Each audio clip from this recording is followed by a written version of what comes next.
네, 안녕하세요. 중간고사가 끝나고 오랜만에 뵙습니다.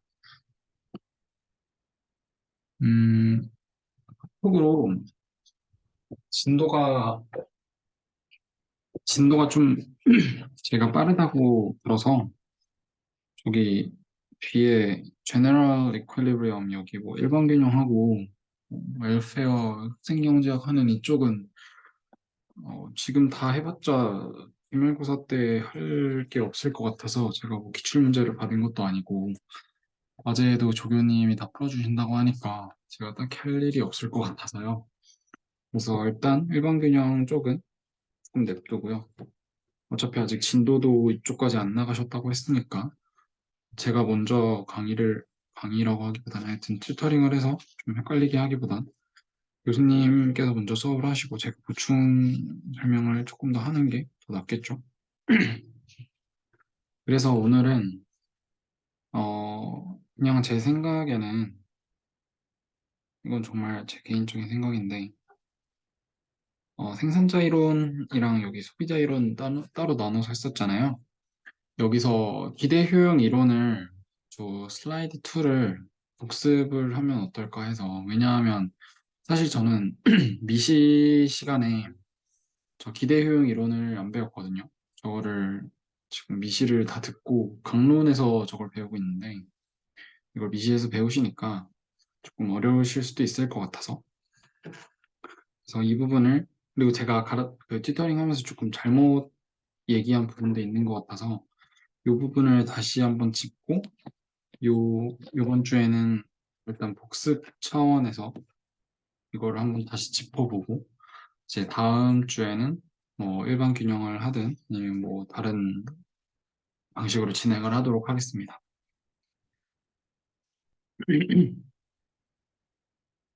복습이니까 뭐 그렇게 막 처음부터 일일이 설명을 하진 않겠습니다.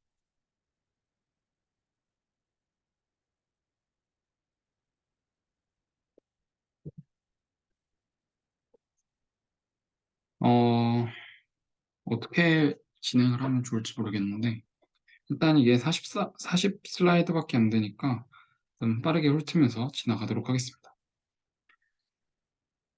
이 일단 저 기대 효용 이론이라는 게 일반적인 효용과 기대 효용이 어떻게 다른지부터 좀 구분을 해야 됩니다. 뭐 사실 이 강의는 제가 본격적으로 시작하기 전에 말씀을 드리지만 얘는 사실 쪽 다 이해를 하셨으면 굳이 필요 없을 것 같긴 합니다. 하여튼 제가 뭐 문제 풀어드릴 수 있으면 좋을 텐데 뭐 저도 기출이 없기도 하고 제가 음,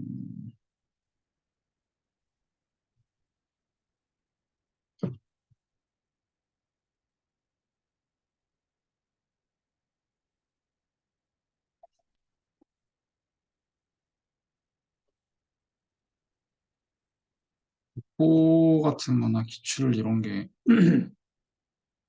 하나밖에 없네요.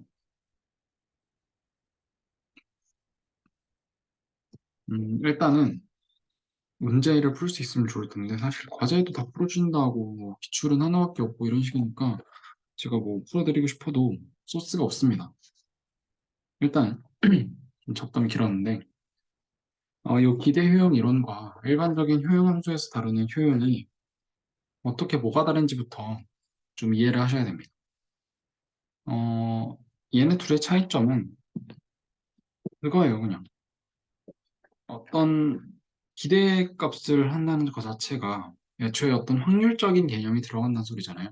어떤 확률로 어떤 사건이 일어나고, 어떤 확률로 뭐 내가 어떤 뭐 돈을 받거나, 어떤 내가 어떤 상태에 놓여지게 되고, 이로 인해서 나는 효용을 느끼게 되고.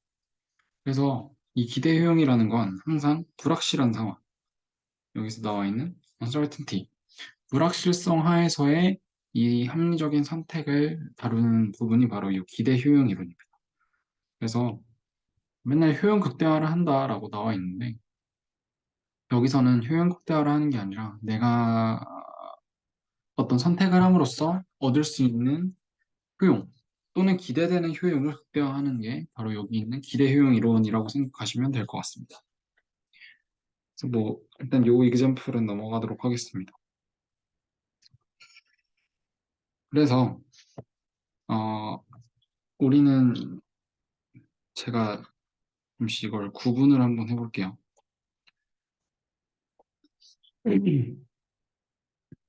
음, 우리는 일반적으로 이 utility 펑션을 이런 식으로 썼었죠.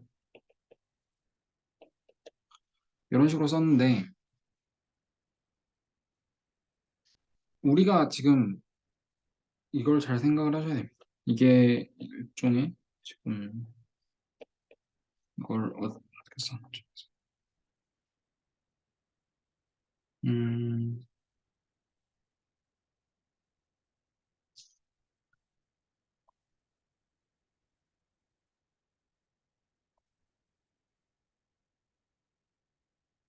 이렇게 쓸까요?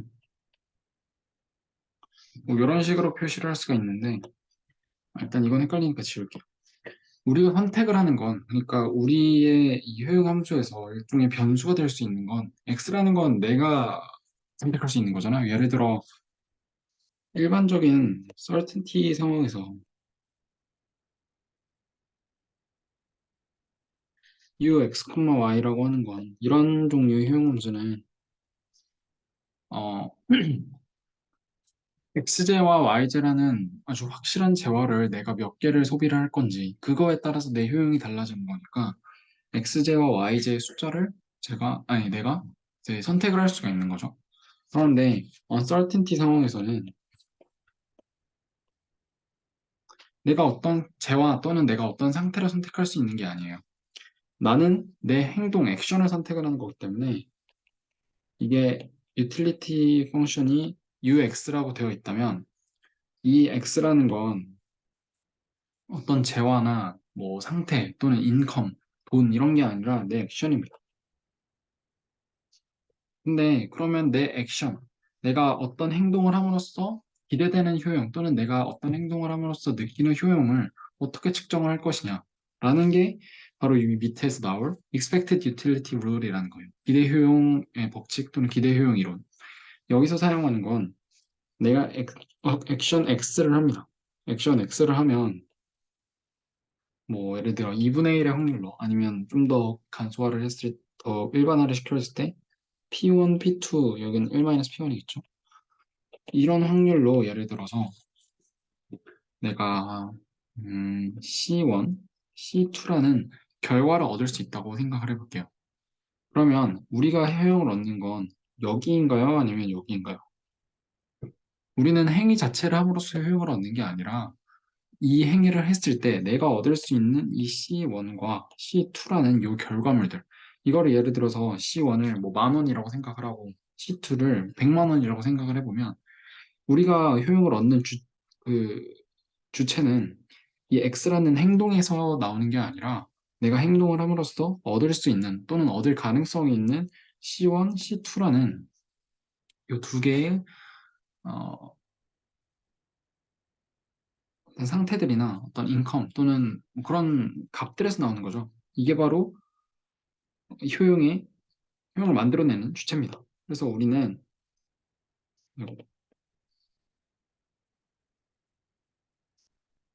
음 근데 이걸 쓰기 앞서서 요 C1과 C2라는 건 정해져 있는 걸까요? 아니면 X에 대해서 뭔가 달라질까요? 물론 이게 정해져 있으면 정해져 있는 경우도 있겠죠.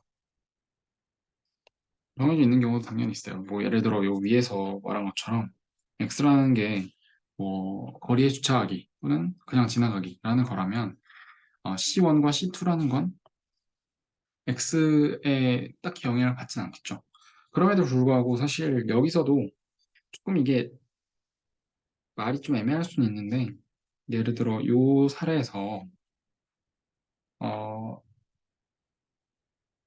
내가 A라는 즉 내가 주차장에 차를 대고 넣는 거를 선택을 한다고 가정을 해봅시다.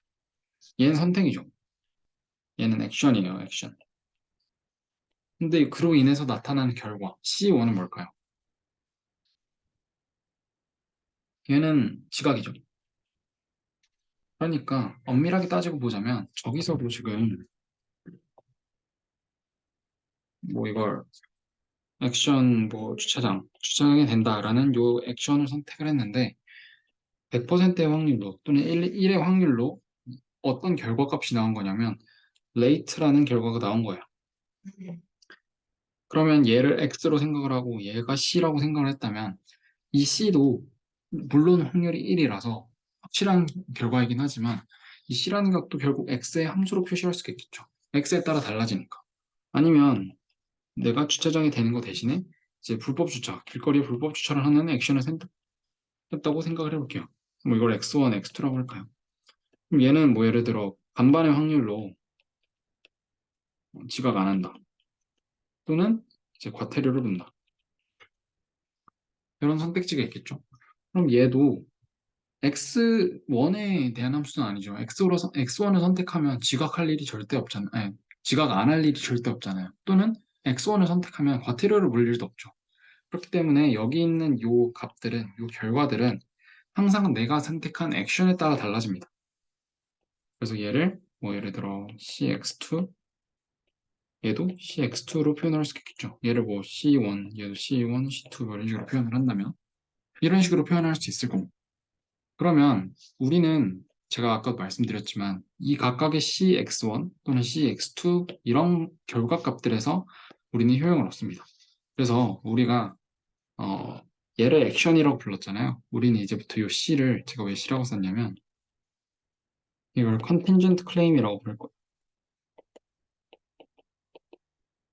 컨tingent claim이라는 건 뭐 조건부적인 결과 뭐 이런 느낌인데 말 그대로 조건부적인 거죠. 내가 어떤 액션을 선택을 했을 때 이런 상황이 일어난다면 이런 상황이 일어나서 내가 이 C1이라는 애를 받게 된다면 나는 뭐 이만큼의 효용을 얻을 수 있을 것이다. 뭐 이런 얘기잖아요.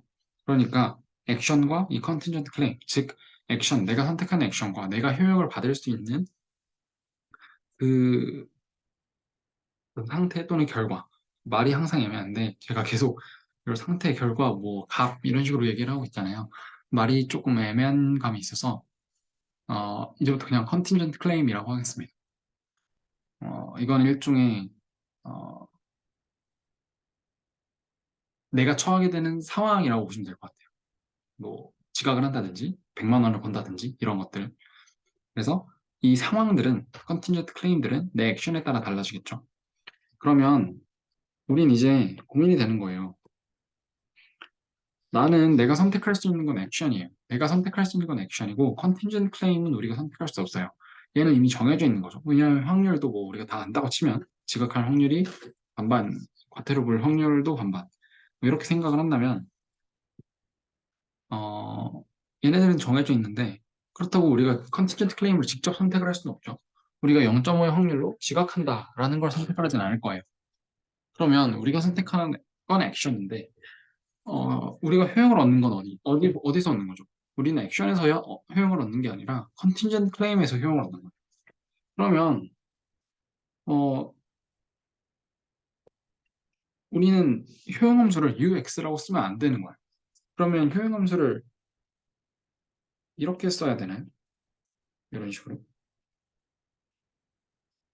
이것도 뭔가 이상하죠. 왜냐하면 C라는 건 컨티전트 클레임이라는 건 내 마음대로 선택할 수가 없는 거예요. 이것도 결국 액션에 의해서 컨티전트 클레임이 결정이 되는 건데 그러면 이상해지는 거죠. 내가 선택하는 건 액션인데 내 효용을 결정하는 건 컨티전트 클레임이란 거예요. 좀 이상해지는 거죠, 뭔가. 내 선택과 나의 효용을 결정하는 게 뭔가 달라진다. 지금까지 했던 거랑 너무 다르잖아요. 지금까지 했던 건 재화를 이만큼 소비하면 그 재화로부터 이만큼의 효용을 얻는다. 그거 명확했는데 지금은 내가 선택하는 액션과 내가 효용을 얻을 수 있는 결과, 상황, 이 컨티전트 클레임이 서로 달라요. 이걸 연결해주기 위해서 등장하는 게 바로 expected utility rule입니다. 그러면 우리는 이 expected utility 하에서 무엇을 계산을 하는 거냐 하면 내가 X라는 액션을 선택을 했을 때 그 액션으로부터 파생될 수 있는 컨팅전트 클레임들이 있을 거고 그 컨팅전트 클레임으로부터 얻을 수 있는 각각의 효용들이 있을 거예요. 얘는 뭐 U의 C1일 거고 얘는 U의 C2겠죠. 그러면 이렇게 생각할 수가 있습니다. 내가 액션 X를 선택을 함으로써 0.5의 확률로 C1이라는 컨팅전트 클레임을 얻을 수가 있고 또는 0.5의 확률로 C2라는 컨팅전트 클레임을 얻을 수가 있다고 생각을 하는 거예요. 저 C1, C2를 일종의 대화로 취급을 하는 거죠. 그러면 나는 0.5의 확률로 UC1이라는 효용을 얻을 수 있고 0.5의 확률로 UC2라는 효용을 얻을 수가 있는 거죠. 그렇기 때문에 이 컨tingent claim과 액션 사이의 이 간극을 메워주는 연결고리 역할이 expected utility rule이고 우리는 액션의 기대 효용, 어떤 내 행동의 기대 효용을 어떻게 정의하느냐. 이 사례만 놓고 보자면 0.5 UC1, 0.5 UC2 이런 식으로 정의를 하는 거예요. 그래서 사실은 조금 노테이션이 달라야 됩니다. 왜냐하면 제가 지금 U라고 썼지만 다 U라고 썼지만 얘는 액션에서 정의가 된 거고 얘는 컨팅전트 클레임에서 정의가 된 거잖아요. 이건 일종의 다 합친 내 액션의 기대 효용을 나타내는 효용 함수고요. 얘는 그 컨팅전트 클레임 각각에 대해서 효용을 나타내는 함수기 때문에 정의역이 다릅니다. 그냥 엄밀하게 따져보자.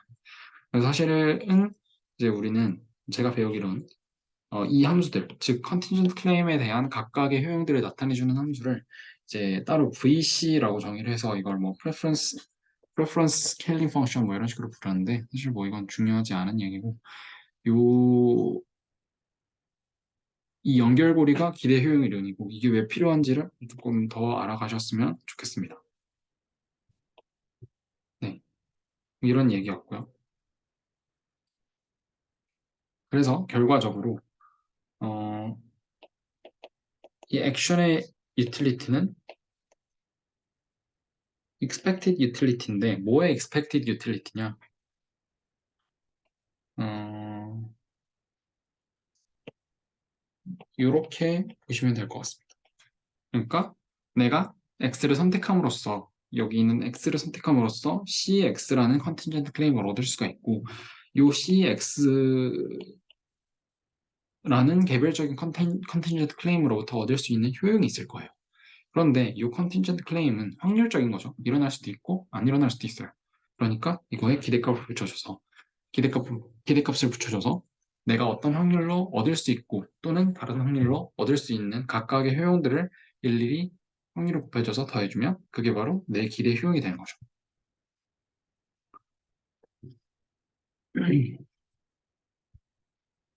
네.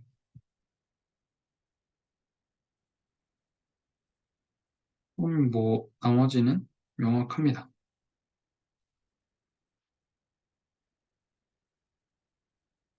그래서 지금은 여기 써놨지만 제가 계속 얘기를 했지만 지금 certainty 하에서의 utility 내가 late라는 상황에 놓였을 때 내가 얻을 수 있는 효용과 어, 내가 늦지 않고 과태료도 물지 않는 경우, 그리고 늦지 않았지만 과태료를 무는 경우, 이 두 개 사이에, 컨팅전트 클레임 사이에서 기대 효용을 계산을 했을 때, 내가 이 주차장에 안 되고 길거리에 불법 주차하는 했을 때, 이런 액션을 선택을 했을 때, 내 기대 효용이 이거보다 크겠다라고 생각을 한다면, 그럼 나는 이 행동, 이 행동이란 하는, 이 행동이라고 하면 여기에 안 들어있죠. 여기에 있는 액션은 내가 길거리에 불법 주차하는 액션입니다. 얘는 컨티전트 클레임이 불과해요. 티켓과 노티켓. 그 기대용이 높기 때문에 나는 길거리에 불법 주차를 하겠다라는 얘기입니다. 그래서 얘는 음,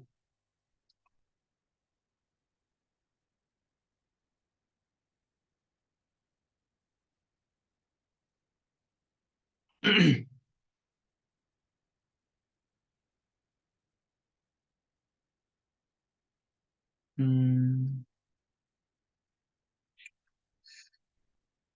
얘를 더 설명을 드리는 게 뭐 이거는 사실 ZP의 관계를 좀 더 알고 계시면 좋을 것 같은데, 음, 그러면 이렇게 해볼까요? 음, 지금 Z는, C는, C는 set of events라고 되어 있고, P는 이제 set of,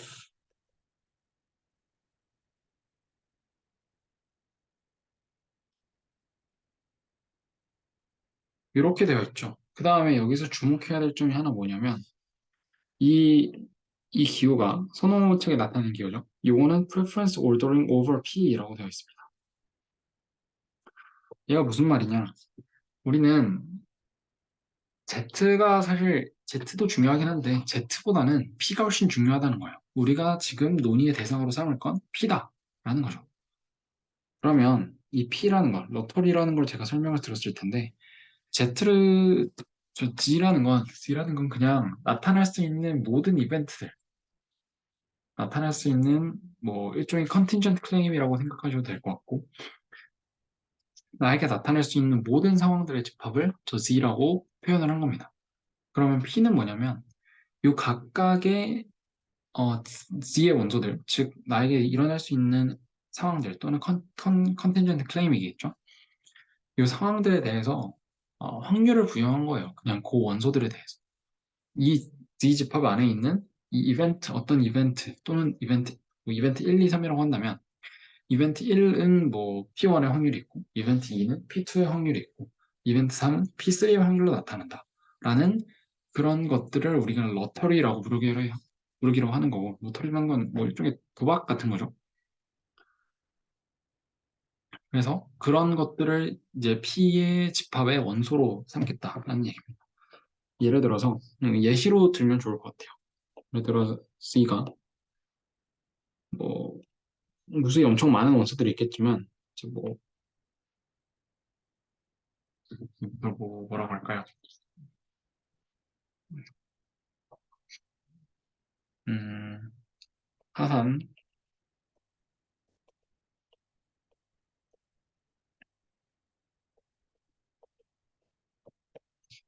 이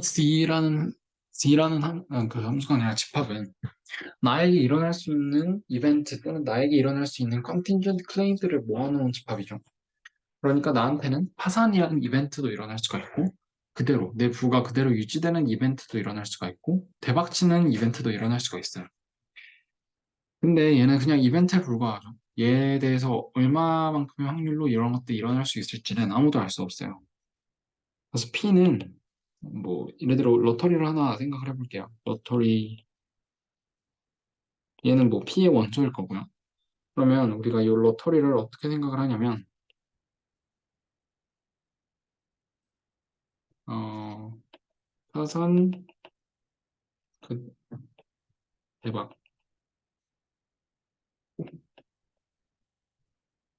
뭐 이런 러터리가 있다고 생각을 해볼게요. 이건 무슨 뜻이냐면 6분의 1로 파산하고 6분의 5의 확률로 대박 난다는 뜻이죠. 이런 것들이 바로 러터리입니다. 즉, 이 각각의 이벤트들에 대해서 일종의 probability measure를 대응시켜 놓은 이런 구조의 것들을 러터리라고 하는 거예요. 우리는 그리고 이 러터리들에 대해서 우리의 그 선호 관계를 따지겠다라는 얘기입니다. 얘 말은. 그래서 예를 들어 뭐 이런 거죠. 음,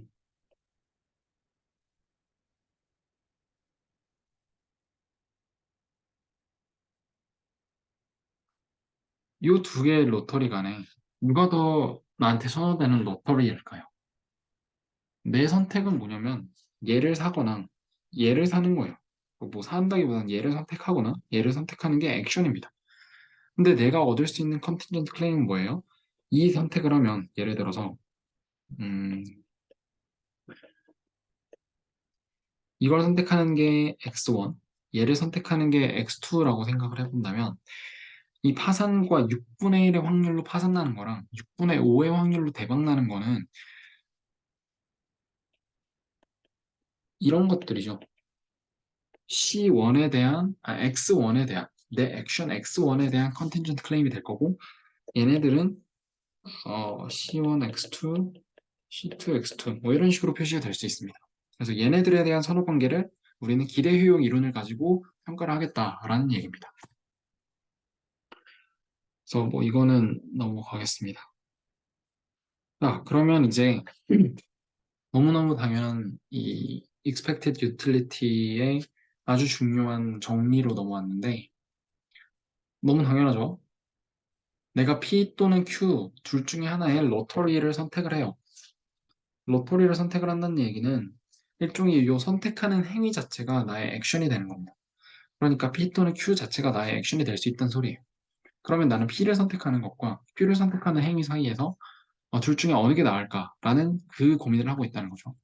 근데 P가 Q보다 선호된다. 즉 나는 Q와 P의 선택지가 있다면 무조건 P를 선택한다라는 그런 결론이 나온다는 거는 뭐랑 동치냐면 이 말과 동치라는 소리입니다. 즉 P라는 그 로터리의 기대값 또는 P라는 로터리의 기대 효용이 P라는 로터리를 선택했을 때 그 액션의 기대 효용이 Q라는 로터리를 선택하는 액션의 기대 효용보다 더 크다라는 얘기라는 거죠. 구분을 좀 잘 하셔야 되고 그러면 이거는 뭐 기대값이니까 당연히 리니어 할 거고요.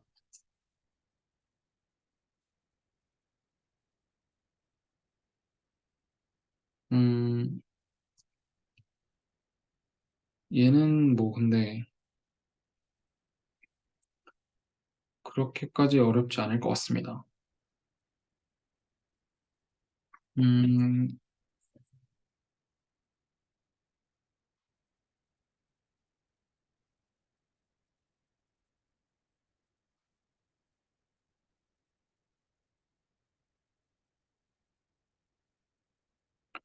이거를 그러면 음, 다시 제가 아까 컨tingent claim이라는 개념을 사용을 해서 다시 정리를 해보겠습니다. 어,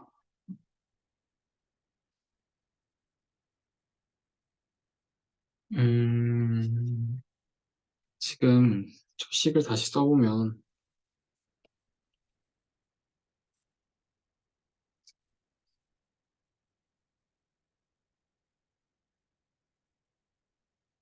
이런 식으로 되어 있죠. 얘를 이해하는 게 조금 애매할 수가 있는데 이제 앞에서 했던 사례들을 잘 생각을 하셔야 됩니다. 제가 얘기를 하는 거랑 앞에서 얘기를 했던 거랑 어, 대응이 되도록 제가 얘기를 할 테니까 앞에 거에서 이 사례에서는 뭐가 뭐에 해당하는지를 좀 잘 살펴보셔야 돼요. 일단 먼저 이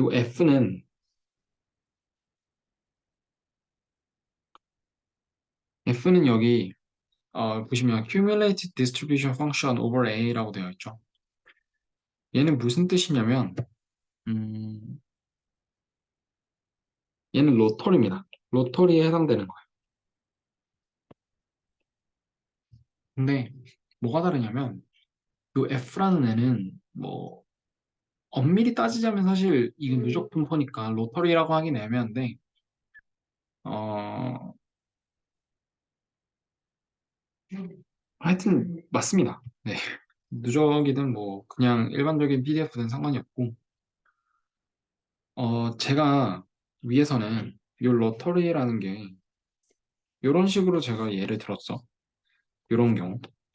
근데 제가 계속 저번에도 이 얘기했던 것 같은데 예를 들어서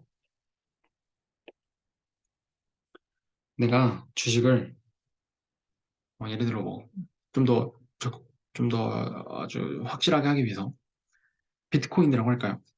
비트코인을 내가 100달러에 샀어요. 그러면 이 비트코인의 가격이 정규 분포를 따른다고 생각을 해봅시다.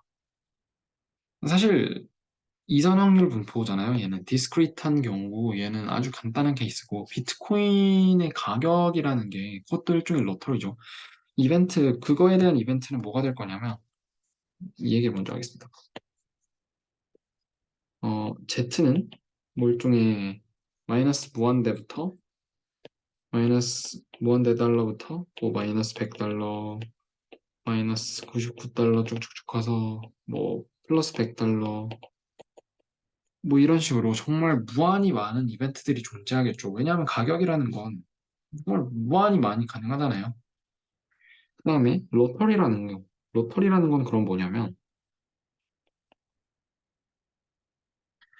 로터리라는 얘는 이 각각의 이벤트들에 대해서 이것들이 일어날 확률을 할당해 준 거잖아요. 예를 들어 얘는 뭐 P1, P2, P3, P 뭐 100, 뭐 P1대 이런 식으로 할당을 해준 거잖아요. 근데 우리가 이런 식으로 수많은 엄청나게 무한히 많은 이벤트들에 대해서 각각에 대해서 확률을 정의해 준 걸 뭐라고 했죠? 이걸 확률 분포라고 하는 거예요. 확률 분포라고 하고 일종의 확률 밀도 함수라는 걸 그려서 그걸 나타낼 수가 있었죠. 이런 식으로.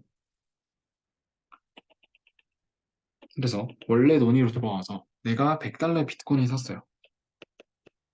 근데 비트코인이 딱 100달러를 평균으로 하고 뭐 분산이 예를 들어 뭐 시그마인 그런 정기 분포를 따른다고 생각을 해볼게요.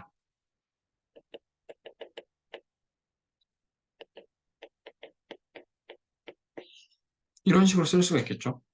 그럼 얘 뭐 PDF 그 확률 밀도 함수의 식은 뭐잘 알려져 있고 뭐 그건 중요하지 않고요.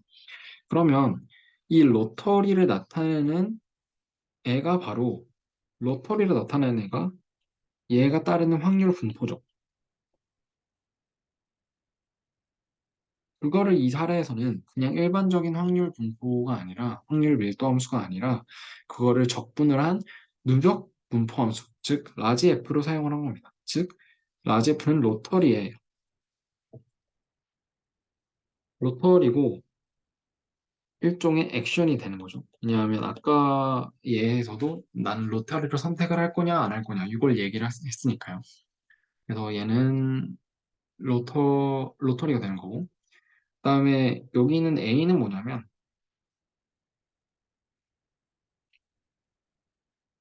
음, 일종의 이 컨틴전트 클레임의 집합이라고 보시면 됩니다. 그러니까 여기서 지금 UC라고 돼 있잖아요. UC. 여기 이 Z에 있는 여기 각각의 이 값들이 다 일종의 컨틴전트 클레임이죠. 내가 로터리를 뭐 얼만큼 사느냐 또는 로터리를 산다 안 산다라는 액션을 취했을 때 액션에 따라서 나타날 수 있는 컨틴전트 클레임들이잖아요. 이것들이. 물론 일정 확률로 나타나겠지만. 그래서 요 UC라는 애는 뭐였냐면 제가 방금 좀 전에 말한 그 preference scaling 펑션입니다. 그래서 C라는 건 요 D에 있는 contingent claim들을 말하는 애고요. 그다음에 우리는 이 각각의 컨틴전트 클레임에 대해서 일종의 효용함수가 있겠죠. 예를 들어 내가 마이너스 100달러가 됐을 때 또는 플러스 100달러가 됐을 때 플러스 150달러가 됐을 때 이 각각의 경우에 내가 느끼는 효용이 다를 거잖아요. 그걸 일종의 효용함수로 나타낼 수가 있고 그걸 우리는 UC 또는 여기서 뭐 베르누이 펑션이라고 명명을 한 겁니다. 그러면 우리가 떤 확률 변수의 기대값을 구할 때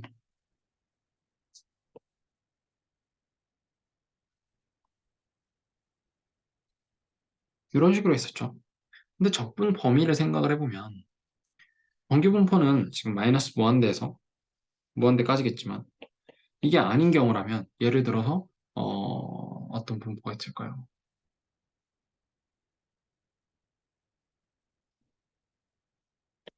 뭐, 뭐 이런 식의 분포를 가정을 해본다면 무슨 분포인지는 기억이 안 나지만 얘는 0부터 무한대까지 적분을 해야 되잖아요. 그리고 중요한 건 여기서의 A라는 건 적분 범위 A라는 건 C가 정의되어 있는 애들에 대해서 적분을 해야 될 거 아니에요. 여기서도 지금 마이너스 무한대부터 무한대 또는 0부터 무한대까지 한 이유가 그 범위 내에서 X가 정의되어 있기 때문에 적분을 한 거잖아요.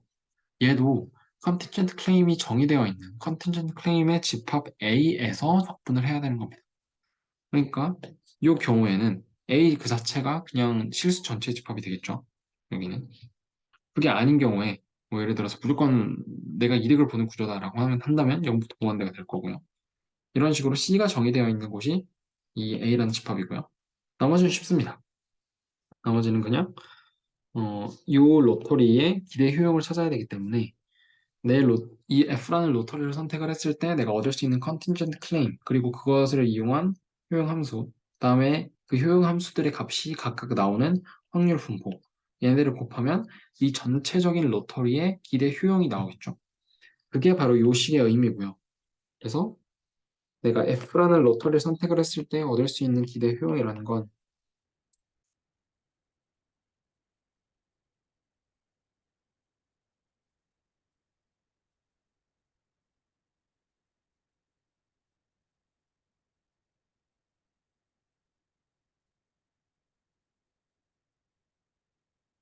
이런 식으로 쓸 수가 있다라는 얘기입니다. 이게 그 얘기예요.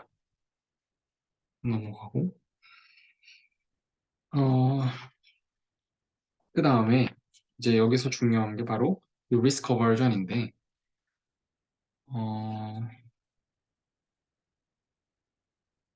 사실 이거는 그렇게까지 중요한 얘기는 아니고 뭐 이 얘기가 중요하지 않다는 게 아니라 리스크 어버전은 매우 중요합니다. 근데 이거는 사실 금방 이해를 하셨을 것 같습니다. 리스크 어버스와 리스크 뉴트럴, 리스크 러빙이라는 애는 정의 자체가 좀 명확하기 때문에 음,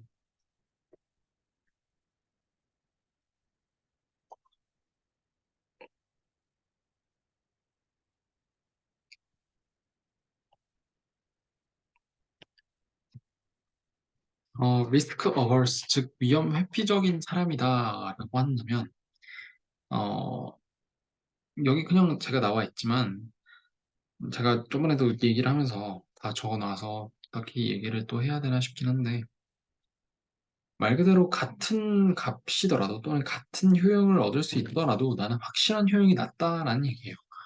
그러니까 내가 확실하게 1,000원을 얻는 것이 2분의 1 확률로 1,500원, 2분의 1 확률로 500원을 얻는 이 로터리를 선택을 하는 것보다 그 기대값과 정확히 똑같은 1,000원이라는 값을 내가 확실하게 얻을 수 있을 때 내 효용이 더 크다라고 한다면 이 사람은 위험 회피적인 거죠.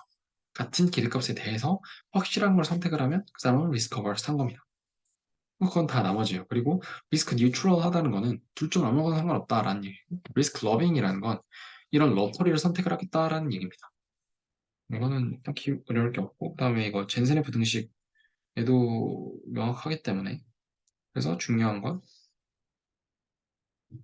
그겁니다. 그리고 한 가지 주의해야 될 사항은 뭐냐면 여기서 지금 큰 U, 라지 U랑 스몰 U로 구분을 했잖아요. 이 라지 U라는 건 내 액션에 의해서 얻어지는 기대 효용을 나타내는 게 이 라지 U고요.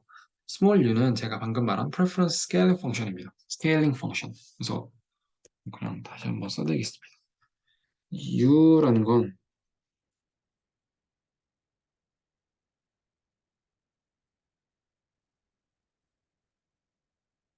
이거야.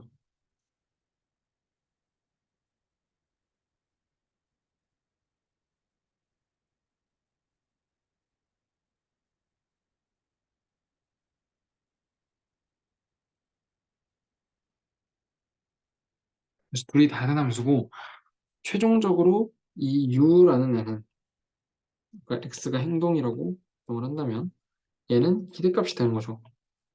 뭐의 기대값이냐?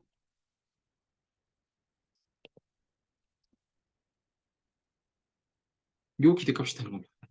즉, X라는 액션을 했을 때의 기대 효용은 내가 X라는 행동을 선택을 했을 때 거기로부터 파생될 수 있는 C라는 컨틴전트 클레임들이 있을 거고 그 컨틴전트 클레임들이 각각 효용을 줄 텐데 그게 이 expectation 안에 들어있는 요 부분이고요. 요 expectation에 대해서, 요 효용에 대해서 각각의 컨틴전트 클레임들이 나타낼 수 있는 확률을 곱해줘서 효용의 기대값을 구하면 그것이 X라는 액션의 전체적인 기대 효용이 된다는 뜻입니다. 그래서 여기서 나오는 건 다 이제부터 preference scaling function, small u에 대해서를 뜻하는 거예요. 즉, 얘는 contingent claim에 대한 효용 함수를 의미하는 겁니다. 얘는 비교적 명확하죠. 얘는 지금 더 이상 기대 효용이 아니에요. 얘는 각각의 컨틴전트 클레임들이 일어났을 때 명확하게 이제 확실하게 이제 일어났을 때, 예를 들어 C1, C2가 있다고 치면 C1이 선택이 됐다. 선택이 됐다기보다는 C1이 나타나는 현상이 일어났다. 또는 그런 상황이 됐을 때는 얘는 명확한 거잖아요. 여기 이 상황에서 내가 얻을 수 있는 효용은 UC1이죠. 이 상황에서는 UC2고요. 이 경우에는 그냥 효용이에요. 기대하고 말고 뭐 그런 게 없습니다. 기대할 게 없어요. 왜냐하면 명확하게 이 상황이 일어났기 때문에. 그래서 그거를 구분을 해주시면 좋을 것 같고, 그래서 이 얘기는 뭐 젠센의 부등식 때문에 명확합니다. 그래서 그냥 이것만 기억을 해주시면 될 것 같아요. risk averse 하다는 건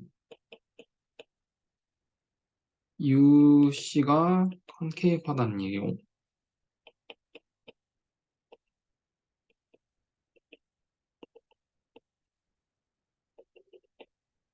뭐 이 얘기를 거의 동치로 생각을 하시면 될 것 같습니다.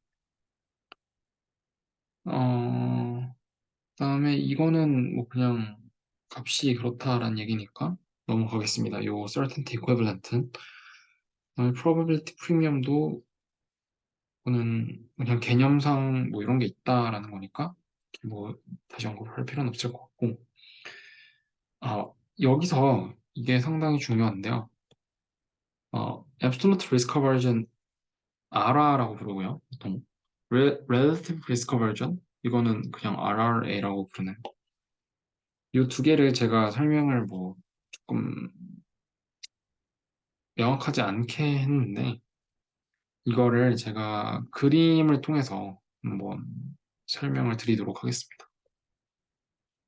음, 일단 한 가지 주의해야 될 점은 뭐냐면 어, 저 리스크 어버전이 크다는 소리는 그러니까 이거 요 값이 크면 클수록 이 사람은 리스크 어버스 하다는 소리예요. 그거를 좀 헷갈리시면 안 됩니다. R가 높을수록 더 리스크 어버스 하는 거고 RRA가 높을수록 리스크 어버스 하는 거예요. 아, 그러면 이제 정확히 RR랑 RRA가 뭔지를 설명을 드리겠습니다.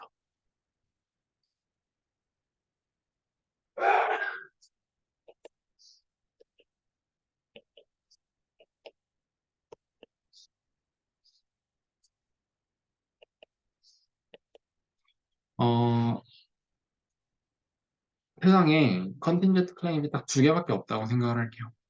그러니까 즉 내가 어떤 행동을 선택을 했을 때, 액션을 선택을 했을 때, 내가 얻을 수 있는 또는 내가 처할 수 있는 상황 또는 컨틴전트 클레임 이 값들은 딱 두 개밖에 없는 거예요.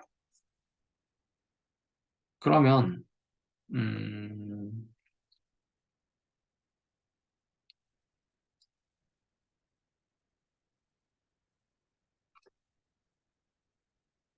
음,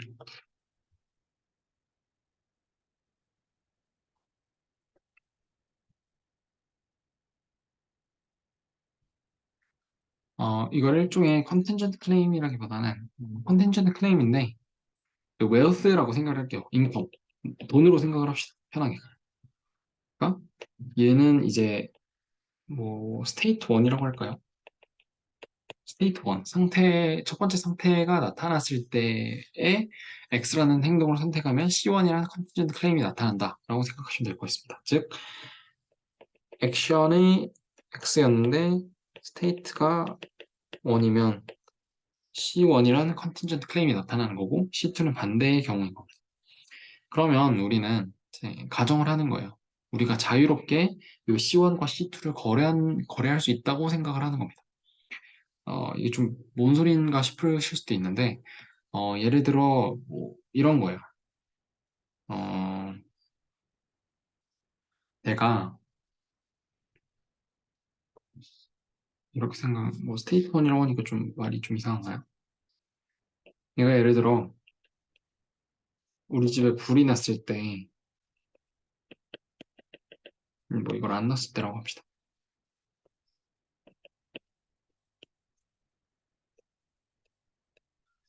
내가 우리 집에 불이 안 났을 때의 요 컨틴전트 클레임이 뭐 예를 들어 뭐 100, 뭐 10이라 하고 우리 집에 불이 났을 때 컨틴전트 클레임 C2가 뭐 예를 들어 2라고 합시다. 그러니까 나는 10만큼 불을 가지고 있다가 집에 불이 나버려서 2로 쪼그라든 거예요. 근데 뭐 화재보험 같은 걸 정말 자유롭고 내 맘대로 설계해서 들 수 있다고 가정을 하고 그렇게 생각을 하고 내가 뭐 화재보험을 뭐 요만큼 들면 뭐 1만큼 들면 뭐 C1이 9로 줄어들고 C2는 뭐 3으로 늘어난다라고 생각을 해볼게요.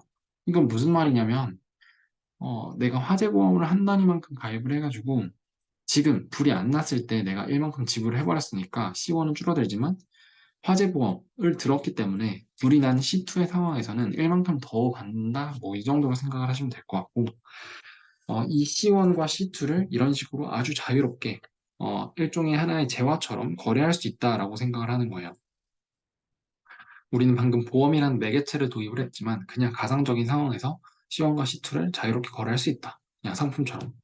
그러면 우리는 어떻게 되겠냐면 이걸 좀 지우고 C1과 C2에 각각의 가격이 있겠죠. 일종의 얘네 자산이니까 있다고 치는 거예요. 거래할 수 있다고 가정을 하는 거니까. 그러면 이제 이 사람의 예산 제약식을 그려볼게요. C1과 C2 요 평면에서 C1, C2 평면에서의 예산 제약식을 그려보겠습니다. 예를 들어 내가 아까 처음 제가 본건 뭐 10,2 뭐 이런 식으로 돼 있잖아요. 이거를 이제 이 사람이 처음 가지고 있었던 부존전 인다우멘트라고 하겠습니다. 그러니까 나는 이제 불이 안 난 경우에는 10만큼 있을 거고 불이 안 난 경우에는 이만큼 있는 거, 불이 난 경우에는 이만큼이 생기는 그런 상황에 처해 있어요. 이 기초적인 상황을 우리는 일종의 부존전 인다우멘트라고 보겠다라는 얘기입니다.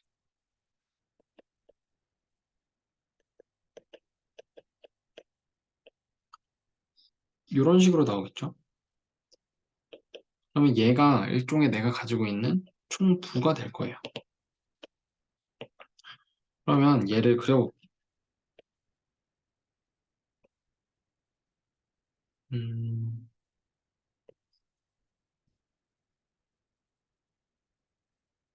이런 식으로 지금 맨 처음 인다우멘트가 찍혀 있고 뭐 P1, P2가 뭐 임의대로 설정이 돼 있다고 생각을 했을 때 요 예산 제약식은 이런 식으로 그려질 겁니다.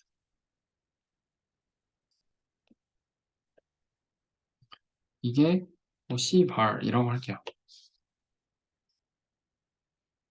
어, 그러면 원래는 어떻게 했냐면 그냥 이렇게 했잖아요. 끝이었죠, 여기서. 근데 여기서는 이걸 분석을 할 때는 이 uncertainty를 분석을 할 때는 한 가지가 더 추가됩니다. 그게 뭐냐면 요 선이에요. 이거는 여기가 45도고 이름은 certainty line이라고 합니다. 왜 certainty line이냐? 요 선 위에 있는 모든 점들은 일종의 확실한 걸 담보해주는 그런 C1과 C2의 조합들이에요. 왜 그러냐면 불이 나든 불이 안 나든 불이 나든 나는 항상 똑같은 컨틴전트 클레임을 얻을 거 아니에요. 무조건 나는 뭐 이게 1이라고 치면 나는 무조건 1만큼의 웨alth는 얻을 수가 있는 거죠. 불이 나든 우리 집에 불이 나든 불이 나지 않지. 그래서 이 certainty line을 일종의 하나의 척도로 삼습니다. 그 다음에 그림을 좀 크게 그릴까요? 확대를 하겠습니다.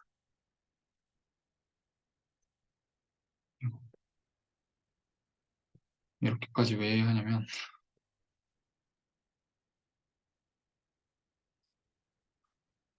여기 좀 가려졌지만 일단은 다 알아들으셨을 거라고 생각을 하겠습니다. 그러면 이 사람이 이제 음, 보험을 너무 많이 들었어요. 이 사람은 너무너무 위험 기피적이라서 뭐 위험 기피적이라는 말을 이리 쓰진 않겠습니다. 하여튼 이 사람이 좀 이상한 사람이라서 이런 식으로 그려졌어요. 그러니까 웃긴 거죠. 불이 안 난 경우에 인컴이 더 줄어든 거예요. 화재보험을 투머치 가입했다는 거죠. 투머치. 이 사람은 준비가 너무 투머치한 사람인 거예요. 그래서 여기가 뭐 C1 스타, C2 스타라고 하겠습니다. 그래서 얘를 그럼 빨간색으로 그려볼까요? 이런 식으로 돼 있습니다. 여기가 이제 접점이고. 근데 이 사람이 돈이 늘어났어요. 돈이 늘어나서 이런 식으로 예산선이 늘어났습니다. 그림이 조금 이상해졌는데 하여튼 끝까지 안 갔지만 하여튼 예산선이 늘어났습니다. 근데 여기서 한 가지 이제 체크해야 될 점은 뭐냐면 제가 선을 몇 개 더 그을게요. 요선 하나랑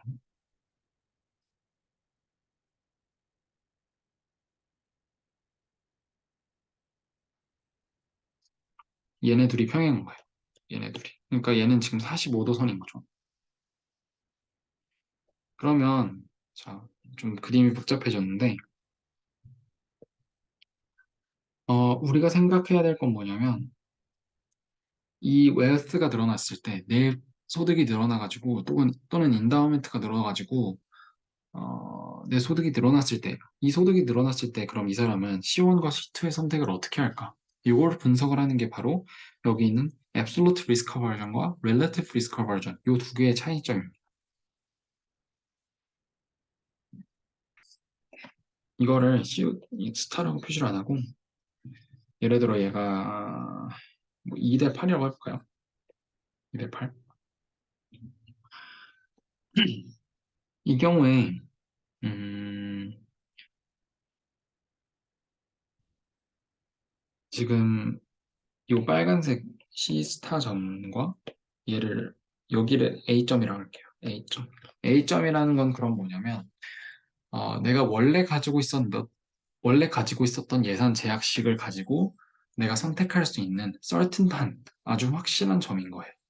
저기가 뭐 예를 들어 5,5라고 친다면 생각을 한다면 어, 오- 나는 불이 나든 나지 않든 5만큼의 소득을 얻을 수 있었지만 그러지 않고 우리 났을 때 8이라는 소득을 얻고 우리 나지 않았을 때 이만큼의 소득을 얻는 그런 점을 옵티멀 초이스로 선택을 한 거죠. 그러면 음,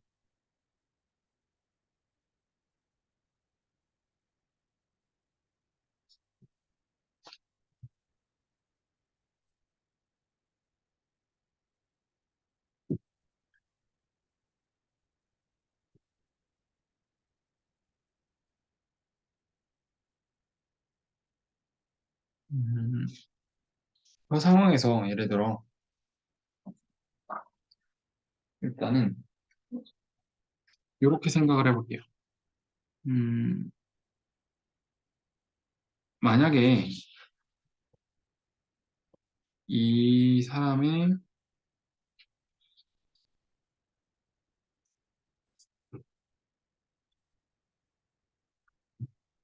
음, 아, 네, 죄송합니다. 여기부터 얘기를 할게요. 제 얘를 어디부터 해야 될지 잠시 고민을 했는데 일단 요 점과 요 점 사이의 거리 이만큼 뭐 그렇다고 해서 이게 진짜 피타고라스 정리를 써서 뭐 거리를 구하라는 얘기는 아닌데 하여튼 요 거리 그냥 요 차이점이라고 생각하셔도 돼요. 요 차이점은 뭘 뜻하는 걸까요? 어, 얘는 C 스타라는 점은 뭐가 됐든지 간에 리스크를 선택을 한 거예요. 나는 리스크를 걸겠다. 나는 위험을 걸더라도 저 점이 좋다라는 얘기거든요. 무슨 위험이 있느냐? 불이 안 나면 어떡해요? 불이 안 나면 이만큼밖에 못 얻는데 난 5라는 확실한 그 소득을 포기하고 2,8이라는 좀 리스키한 그런 점을 선택을 한 거잖아요. 그러면 이 거리라는 건 얘가 지금 certainty 포지션이고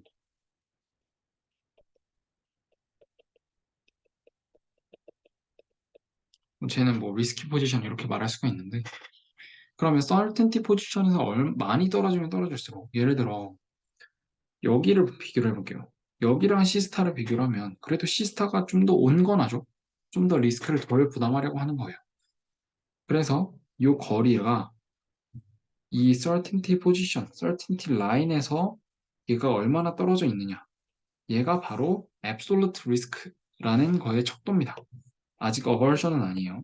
물론 이거의 반대가 어버전이긴 한데 이게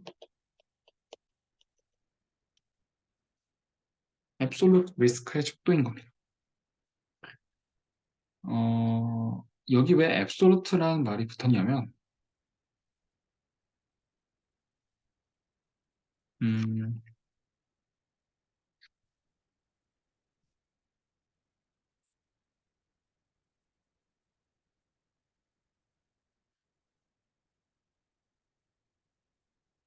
얘는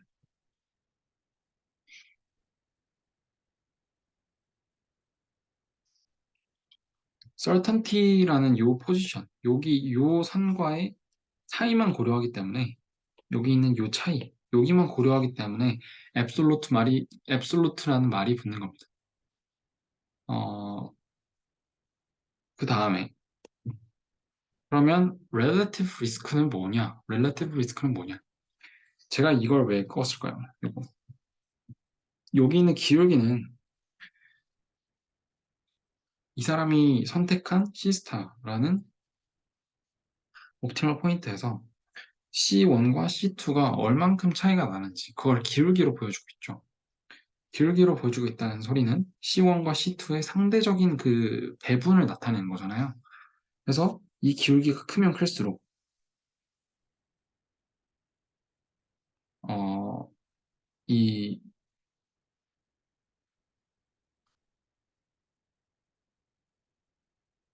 지금 앱솔루트 리스크라는 애는 요 certainty와의 비교를 통해서 여기서 도출되는 거였죠. 그러니까 내가 안전한 포지션을 가질 수 있었는데 거기서 떠나서 얼만큼이나 벗어나 있느냐라는 얘기였고 지금 여기 있는 relative risk aversion이라는 거는 C1과 C2를 비교하는 겁니다. certainty랑 비교하는 게 아니라 어떤 점을 certainty랑 비교를 하는 게 아니라 특정한 옵티멀 포인트에서 내가 C1과 C2를 얼만큼 선택을 할 거냐라는 얘기예요. 그러니까 이 기울기가 크면 클수록 얘는 C1에 비해서 C2에 내 재산을 몰빵한다는 소리니까 이렇게 가면 갈수록 이렇게 그렇기 때문에 이 경우에는 relative risk가 높다는 소리겠죠. 이게 그래서 이게 relative risk의 척도가 됩니다. 그러면 다시 원래 하던 얘기로 돌아와서 어, OS가 늘었어요. 지금 예상선이 이렇게 쉬프트를 했는데 보면 이 경우에 여기서 옵티멀 포인트가 생겼다고 가정을 해볼게요. 이런 식으로.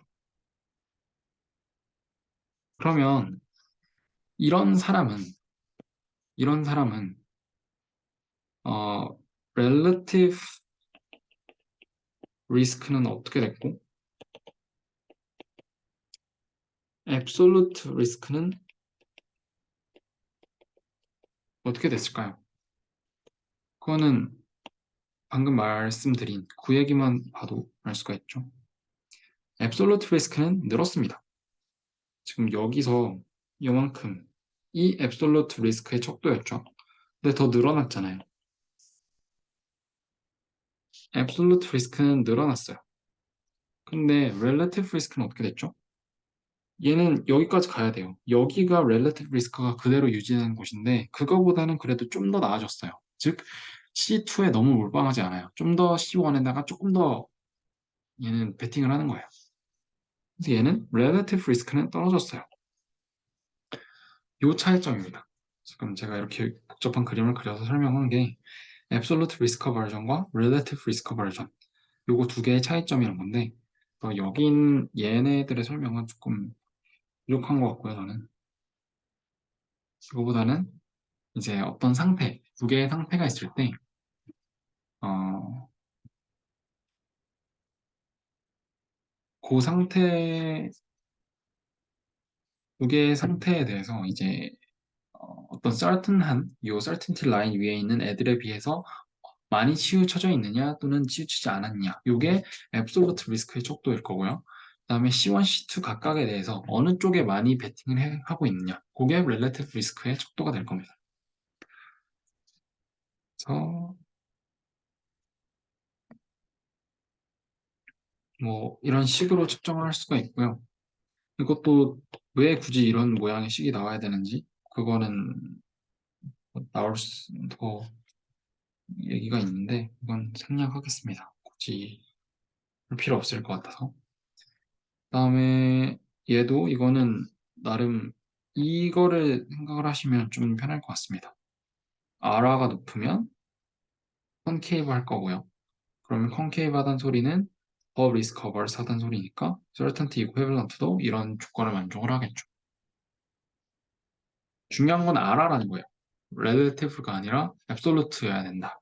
라는 걸 기억을 하시면 좋을 것 같고 그러면 요 인슈런스 뭐 이 얘기는 많이 했으니까 됐고 잠시 쉬고 돌아와서 요 스토캐스틱 도미넌스랑 민 프리저빙 스프레드 뭐 이 얘기 안 했죠. 민 프리저빙 스프레드 얘기를 안 했으니까 이 얘기하고 어,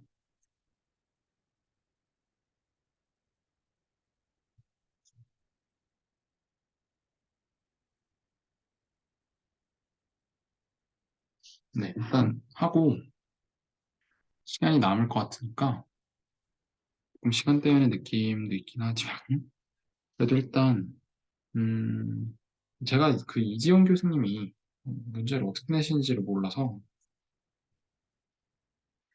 음,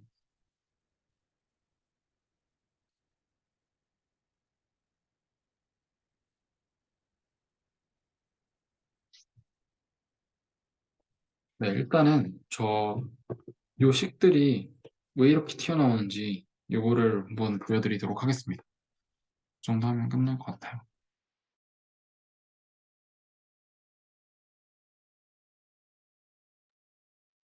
네, 다시 시작을 하겠습니다. 어, 일단 요 RR랑 RRA 요식은 그냥 사실 외워두셔도 될 것 같고 그 과정은 모르셔도 됩니다. 이런 걸 뭐 시험에 내실 것 같지도 않고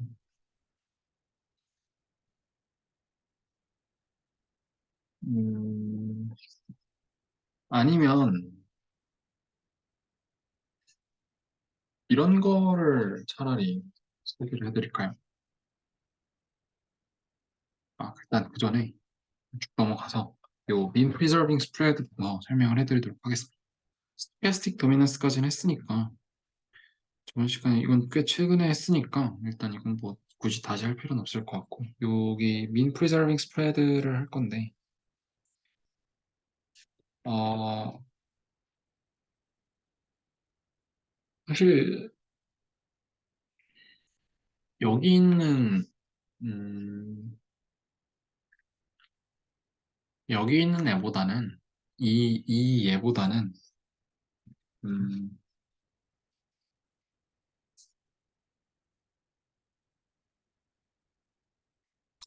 차라리 좀 더 간단한 설명이 있는데 저는 사실 이 설명은 제가 잘 이해가 안 돼서 무슨 말인지 어, 굳이 이렇게 해야 되나 싶긴 하네요. 일단 뭐 이걸 어떻게 가르치셨는지 뭐 저야 잘 모르겠지만 제가 배운 바로는 이제 만약에 F1이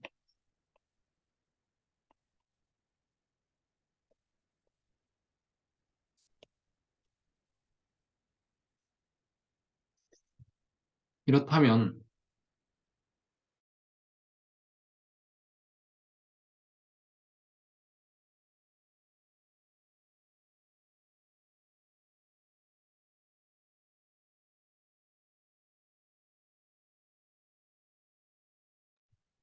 네, 죄송합니다. 하여튼 F1이 F2의 mean preserving spread라고 한다면 이건 간단히 얘기해서 이거예요.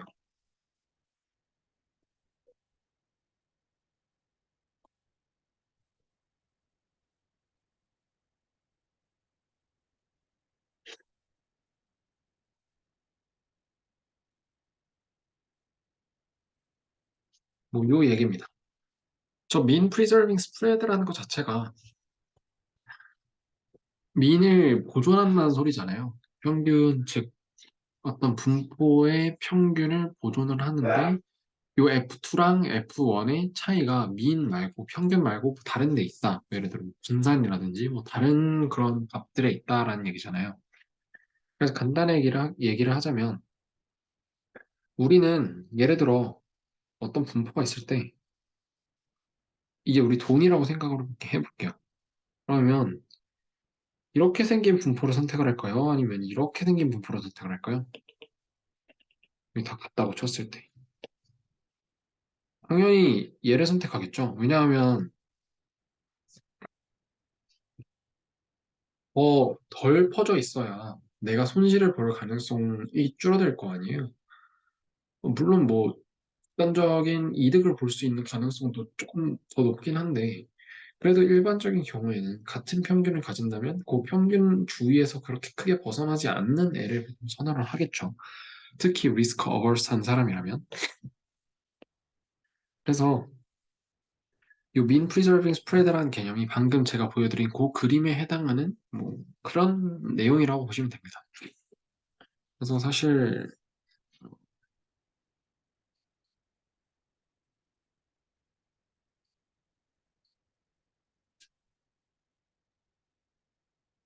저는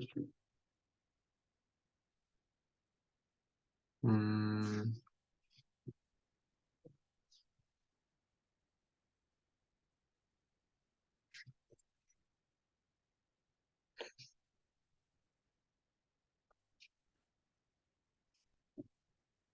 그래서 mean preserving spread라는 개념이 왜 튀어나왔냐 이게 뭐 어디서 쓰는 거냐라고 물어보신다면 사실 first order stochastic dominance는 제가 이전에도 말씀을 드렸지만 상당히 너무 강한 개념이에요.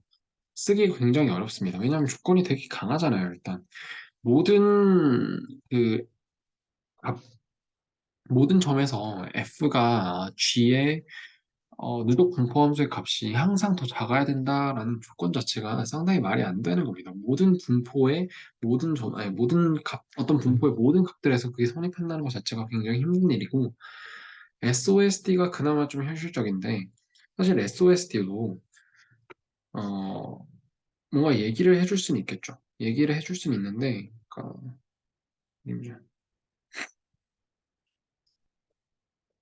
네. SOSD가 지금 이렇단 소린데, 이렇다고 해서 이게, 예를 들어, 어, 이 분포 자체의 특성을 말해주진 않잖아요. 예를 들어,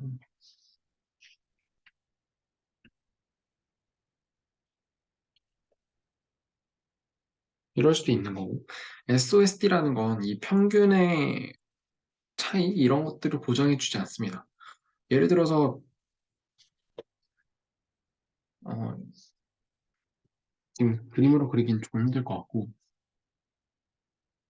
SOSD가 즉 Second Order Stochastic Dominance라는 개념이라는 게 평균이 같다라는 걸 의미하지도 않고 평균이 다르다라는 걸 의미하지도 않습니다.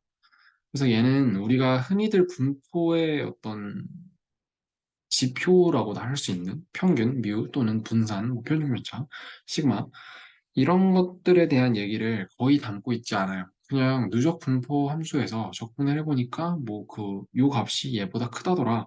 이 경우에는 뭐 요 분포를 쟤보다 훨씬 선호를 하고 이 preference scaling 펑션이 뭐 증가함수이고 컨케이브 할 때 뭐 이런 조건을 만족시키면 이렇게 된다더라. 요 얘기를 한 것뿐이지 분포의 아주 중요한 특징 중 하나인 평균이나 분산에 대해서는 딱히 무슨 별다른 얘기를 하고 있지 않습니다. 이렇다 보니까 SOSD라는 게 확인하기는 뭐 확인하려면 할 수 있겠죠. 그냥 그 누적 분포함수 접근하면 되니까. 근데 그게 좀 안 와닿잖아요. 그림으로 그리기도 좀 어렵고 그림으로 제가 네 여기 그려놨지만 어 지금 제가 이 그림에서도 나왔지만 F가 G를 second order stochastically dominate 한다라고 말을 했을 때 G가 F보다 더 많이 퍼져 있다라고 얘기를 했지만 이거는 되게 뭐랄까 좀 러프한 얘기예요. 이건 되게 러프한 얘기고 정확하지 않습니다, 사실. more dispersed라는 이 표현이 더 퍼져 있다라는 표현이 분산이 크냐? 이거를 말하는 것도 아니고요. 뭐 그렇다고 뭐 평균이 확실하게 차이가 나느냐? 그걸 꼭 의미하지도 않습니다. 그냥 모양이 저렇게 생겼다라는 뭐 그 정도 표현인 거예요. 그래서 F가 G에 대해서 SOSD를 만족을 한다라고 했을 때 그렇다면 F와 G의 분포 사이에는 어떤 관계가 나타나느냐 또는 F와 G의 확률 밀도 함수의 그림상에서는 어떤 차이가 있느냐 그거에 대해서 물어봤을 때 FOSD와 SOSD 모두 어떤 명확한 답변을 주기가 굉장히 어렵다는 거죠. 그래서 나온 게 mean preserving spread고요. 어, mean preserving spread는 여기서 뭐 한 거냐면 그냥 평균만 mean만 같게 고정시켜 놓은 거 불가해요. 그래서 뭐 예를 들어 그림이 지금 이렇게 되고 얘는 이렇게 됐을 때 지금 요게 G고 요게 F면 F가 요거였고 만약에 요 평균까지 갔다 그러면 G가 F의 mean preserving spread다. 그러니까 직역을 하자면 이제 평균을 보존하면서도 더 스프레드된, 더 퍼져 있는 그런 분포다라는 얘기죠. 그러면 뭐 이 얘기는 사실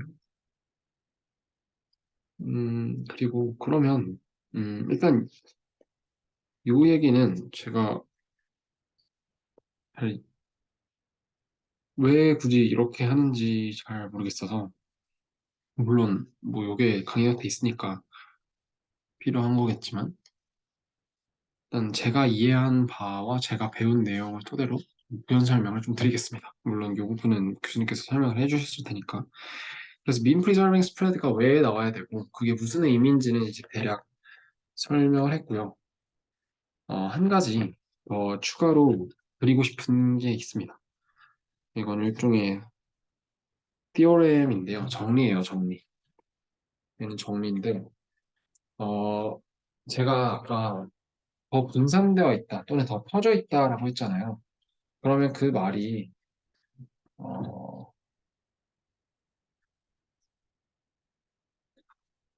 그러면 그게 근데 꼭 제가 분산이 크다라고 말할 수 있는 건 아니라고 했었죠.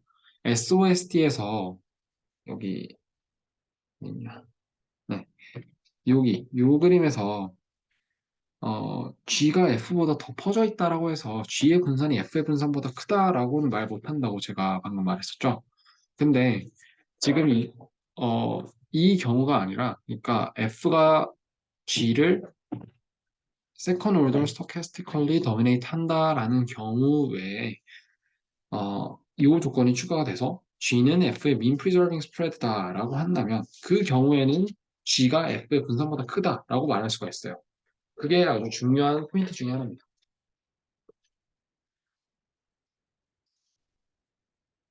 그래서 일단은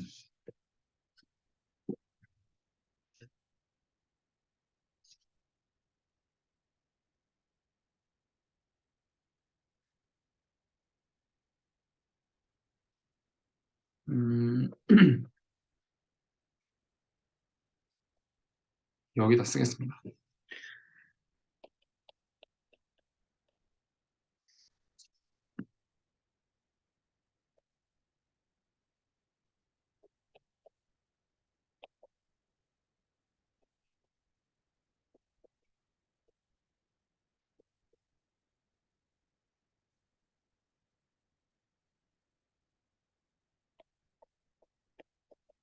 여기 성립을 한다는 거예요. 이걸 증명하기 위해서는 음, 뭐 별게 없습니다.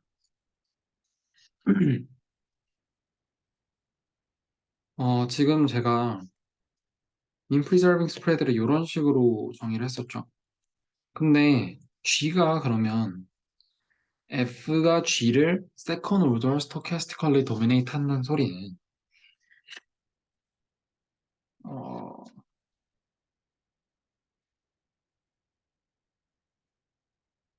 그러니까 F가 라는 얘기는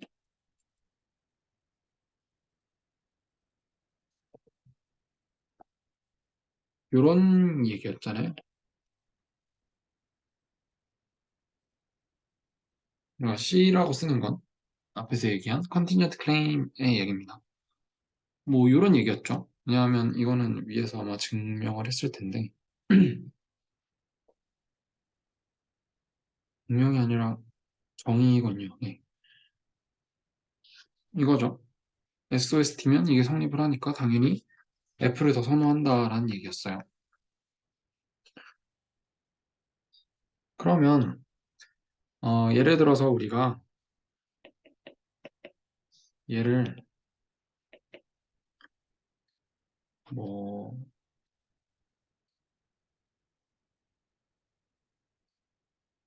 일종의 어,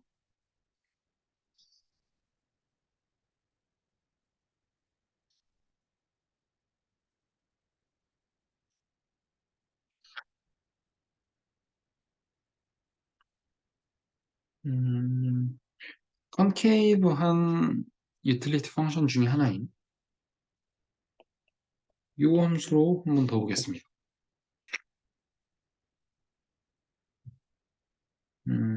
근데 제가 지금 쓰면서 느낀 건데, 네, 요거는 지금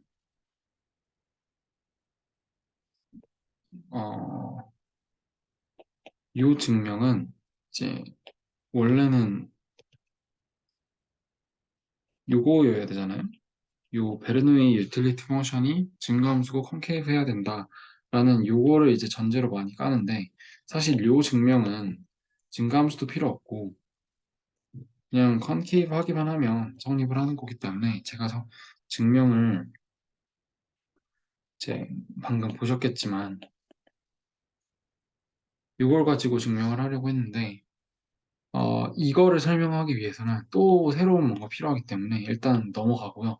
증명은 안 하도록 하겠습니다. 일단은 mean preserving spread면 이렇습니다. 그래서 직관적으로 생각을 해보면 SOSD라는 거, Second Order Stochastic Dominance라는 건 그냥 러프하게 생각을 해서 어떤 하나의 분포가 다른 분포보다 더 퍼져 있다라는 얘기였고 근데 mean preserving spread라는 건 그 상태에서 그 mean, 평균을 고정시키는 거였죠. 고정을 시키고 덮어져 있다라고 하면 분산이 더 크다는 소리죠. 그렇기 때문에 요 mean preserving spread라고 하면 어, 분산이 더 크다라고 정리를 하시면 될 것 같습니다. 그러면 마지막으로 마무리를 하기 전에 위로 올라가서 요 리스크 어버전에 대해서 좀 얘기를 하고 마무리하도록 하겠습니다.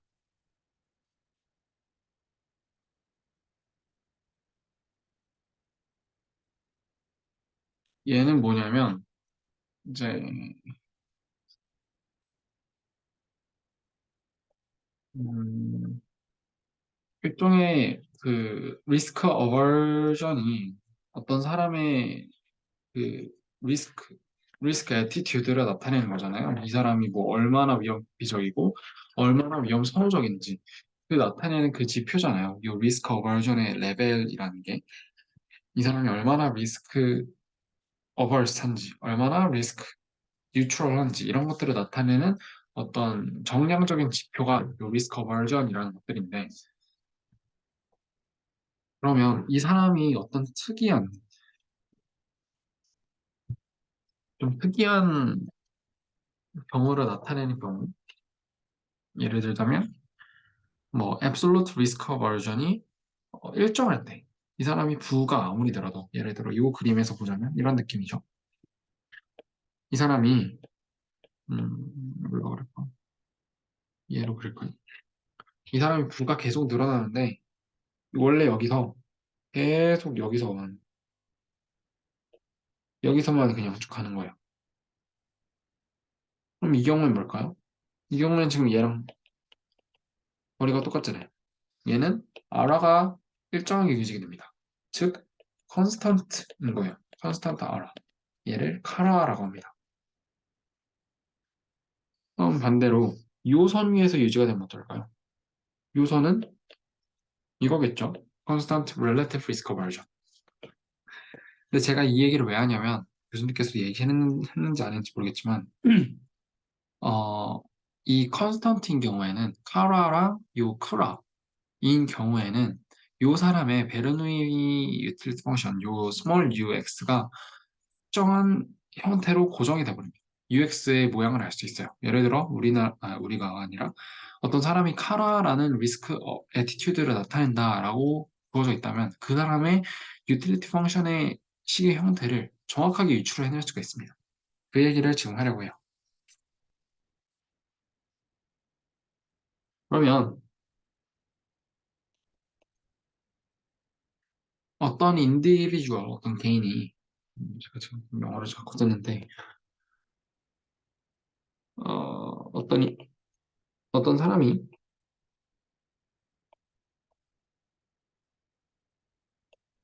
constant absolute risk aversion을 보인다고 생각을 해봅시다. 그럼 이 경우에 이 사람의 이 preference scaling function 여기 있는 이걸 뭐라고 해야 될지 모르겠는데 여기서는 하여튼 여기 있는 이 small u 여기 있는 이 small u increasing Bernoulli function 얘의 형태를 나타낸 거예요. 쟤는 제가 거듭 말씀드리지만 contingent claim의 효용 함수입니다. 액션의 함수가 아니에요. 자, 그러면 constant R라는 건 뭐였냐면 R라는 게 뭐였죠? R는 지금 얘였어요. 얘가 일종의 뭐 R이라고 할까요? 유지가 된다는 거죠. 아무리 뭔가 변화를 해도 요 유틸리티 펑션, 베르누이 펑션의 도함수와 이해도함수의 비율로 나타내지는 저 R은 항상 고정이라는 거예요. 그러면 이걸 통해서 U를 어떻게 할 수 있을까라는 거죠. 이거를 적분을 해보면 알 수 있습니다.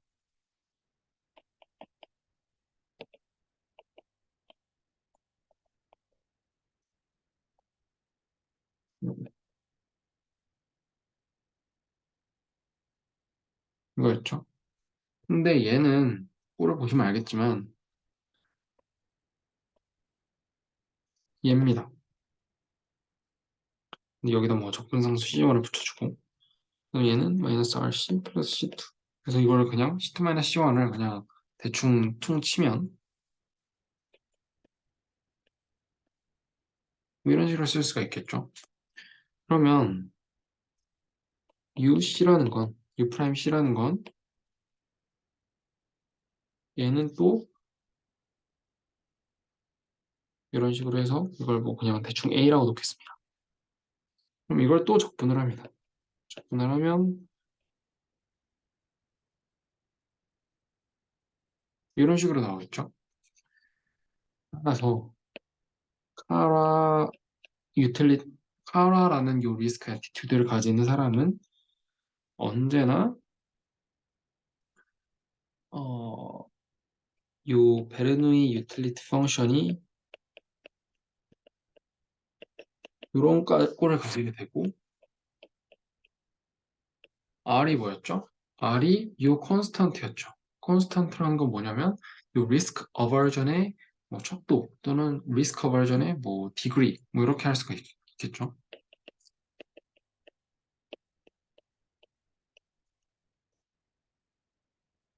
그럼 얘가 R이 높으면 높을수록 뭐예요? 어, R이 높으면 높을수록 리스크, absolute risk aversion이 심해진다는 소리죠. 그래서 우리는 요 꼴이 지금 그 exponential 함수가 들어있잖아요. 그래서 이런 꼴을 exponential utility라고 합니다.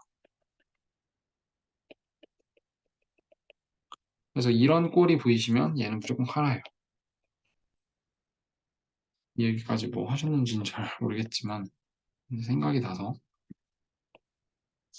그래서 뭐 혹시라도 시험 문제에서 막 어떤 사람이 라가 항상 일정하다 라고 했을 때 이 사람의 효용함수 스코어는 어떻게 될까라고 물어보시면 이런 식으로 구하시면 됩니다. 그러면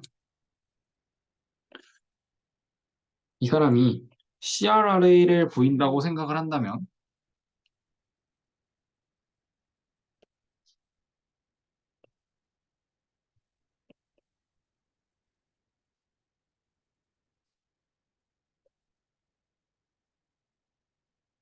그러면 이 경우에는 어떻게 될까요?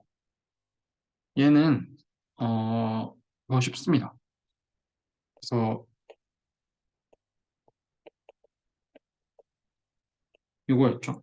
얘를 조금 정리를 해보면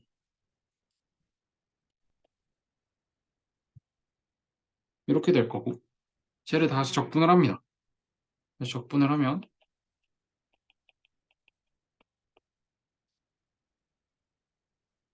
이렇게 될 거고요. 그러면 아까랑 똑같죠? 아까랑 똑같고 U'C가 얘는 뭐 이렇게 정리가 되겠네요. 그렇죠? 그러면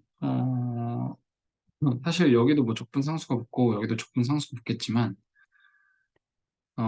얘를 어떻게 해볼까요? 그냥 이걸 대충 K1이라 퉁치고 그럼 얘는 L은 이런 식으로 되겠죠? 그러면 U'C가 제 C-R 여기다가 이것도 그냥 대충 A라고 칠게요. 이렇게 될 겁니다. 그러면 얘를 한 번 더 적분을 해주면 얘는 이런 식으로 될 거예요. 그러면 이 경우에는 뭐가 이 relative risk aversion의 척도가 되느냐? 얘죠, 얘. R. R이 degree of relative risk aversion이잖아요.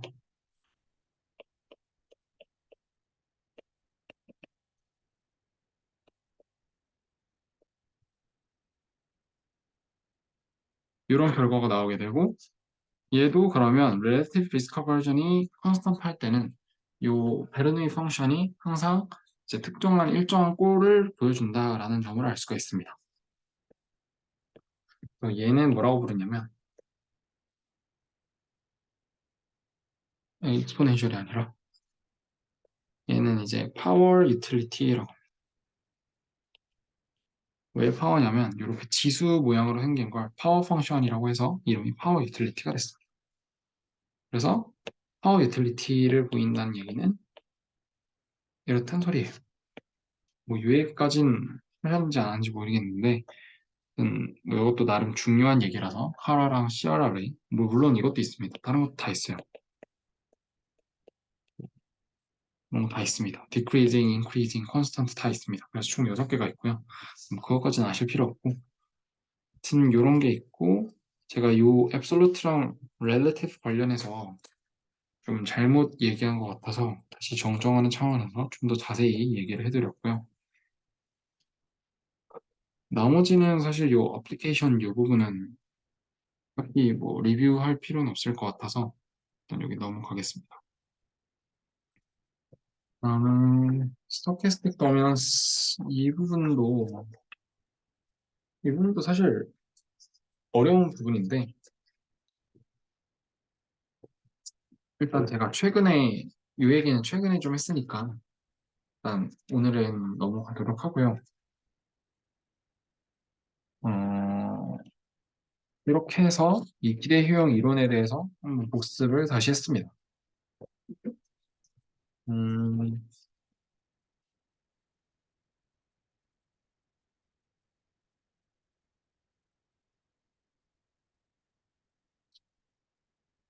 사실 제가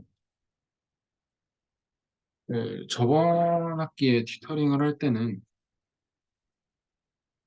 저번 학기죠. 저번 학기에 튜터링을 할 때는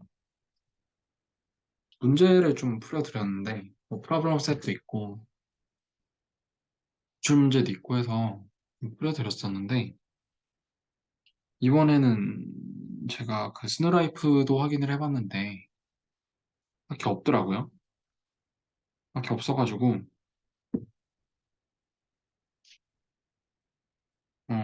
딱 하나밖에 없어서 하나 풀어드리면 좋을 텐데 그거 하나밖에 없고 그게 뭐 막 양이 많지도 않고 그래서 사실 그것도 보니까 솔루션이 있더라고요 안에 같이 있었던 걸로 기억을 해서 물론 제가 풀어드리면 좋겠지만 그거 하나 가지고 뭐 얼마나 큰 의미가 있겠나 싶어서 이거를 사실 지금 이 제너럴 이퀄리브리엄도 거의 3분의 1 가까이 했고 한두 번 더 하면 거의 끝날 내용인데 튜터링을 하기 종강을 하려면 한 달도 더 남았는데 문제를 풀어드려야 될 것 같아서요. 그래서 이걸 어떤 식으로 하면 좋을지 좀 고민을 하고 있습니다. 그래서 아니면 차라리 음, 이 교수님이 그 베리안 책을 쓰고 계신지는 모르겠는데 그건 강의 객서를 한번 봐야 될 것 같은데 만약에 그렇다면 차라리 베리안 책에 있는 연습 문제를 같이 풀어보는 쪽으로 진행을 해도 괜찮을 것 같습니다. 네, 그럼 오늘은 여기까지 하겠습니다.